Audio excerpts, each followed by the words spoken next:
va le jouer ce soir. Non, c'est une précaution. Tantôt, dans le point de presse de ton homologue, Dean Evison, il y a une question qui a été formulée sur les unités spéciales. Puis là, il a dit, tu parles de nous autres ou d'eux autres? On dirait que c'est... il y a beaucoup de coachs dans la Ligue nationale qui sont aux prises avec obtenir de la régularité sur les unités spéciales. C'est l'idéal. Ouais. C'est pas une ligue facile. Ouais. C'est ça qu'on court après. Un moment donné, je sais que dans le temps, on disait 2 passes, un tir. Tantôt, Bolduc m'a dit que ça se disait plus en 2025, mais ça peut-tu se résumer plus facilement quand on court après ça, comme tu dis? Bien, quand les 5 gars sont connectés et font leur job, ça ne devrait pas prendre 7 passes. Quand ça prend beaucoup de passes, c'est parce qu'il y a un gars ou deux qui ne font pas le job. Sens-tu que vous êtes victime un peu? En début de saison, vous avez réussi beaucoup de jeux en powerplay qui étaient des jeux très, très skilled, qui demandaient beaucoup d'exécution super chère. Ça devient-tu quasiment un piège à un moment donné où les joueurs cherchent à reproduire ce type de but-là absolument? Vu que ça fonctionne. Ça devient un piège plus de s'éloigner de ça. Puis pour fabriquer ces jeux-là, c'est pas un joueur. C'est toute la gang. Quand un jeune comme Joshua Roy, qui a 22 ans, 3e année, un beau projet, un marqueur de but, vous demandez d'aller améliorer sa défensive, son pace, y a-t-il un moment où ce jeune-là peut un peu chercher, perdre son identité, puis dans le soir, comment il va gérer ça? Parce que ça se peut que la fenêtre soit ouverte pour plus que 2-3 parties avec les blessures. Comment toi, tu y expliques? Mais tu sais, tout joueur, là, je te dirais, la grosse majorité des joueurs qui arrivent dans la Ligue nationale, c'était tous des joueurs de premier plan, de power play, des joueurs offensifs. Tu sais, puis si tu as une crise d'identité, comment il faut que tu ajustes ta game pour faire Ligue nationale, reste dans la Ligue nationale, tu comprends les chaises qui sont disponibles, les rôles qui sont disponibles. Si tu as une crise d'identité, ça va être plus dur de faire ta place. Puis même si tu n'en as pas une crise d'identité, c'est encore dur de faire ta place. T'sais. Fait que c'est d'être capable d'ajuster ton jeu. Puis je pense que Josh, il a fait ça. T'sais. Je pense qu'il comprend ça puis il travaille sur ses affaires.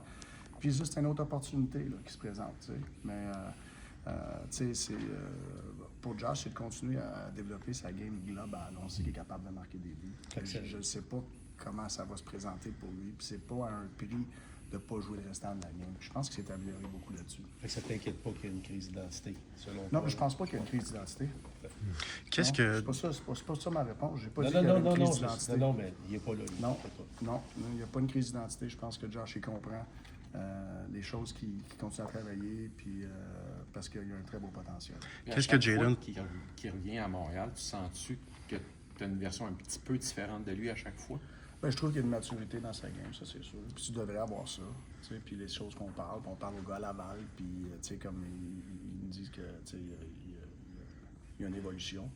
Puis avec cette évolution-là, puis l'opportunité, là, là, c'est toujours où c'est que tu amènes ça. Puis ça part avec le joueur. Qu'est-ce que Jalen Struble a le plus amélioré depuis que tu travailles avec lui?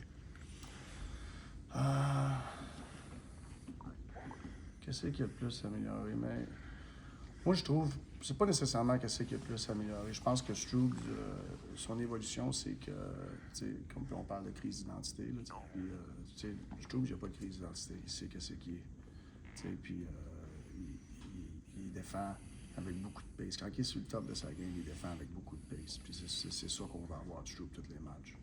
Depuis le début de l'année, Matheson et Dobson ont été tout le temps ensemble.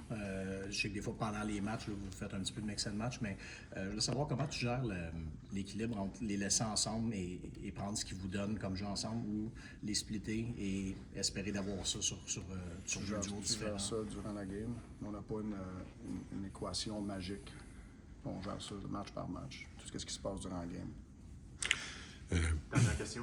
Tantôt, on a parlé à Lane Hudson, puis il a pas l'air content de son jeu.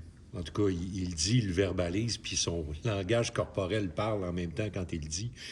Il est-tu si loin que ça, quand tu le regardes? Est-ce que... Non, je pense que c'est comme le reste de notre équipe un petit peu. C'est pas juste Lane.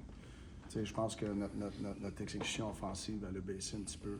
Mais si tu regardes Lane, qu'est-ce qu'il te donne, les batailles qu'il gagne, ça n'a pas baissé. Puis moi c'est ça que c'est encourageant, parce que quand c'est un joueur offensif de même qui a peut-être perdu son momentum offensivement, comme le reste de notre équipe.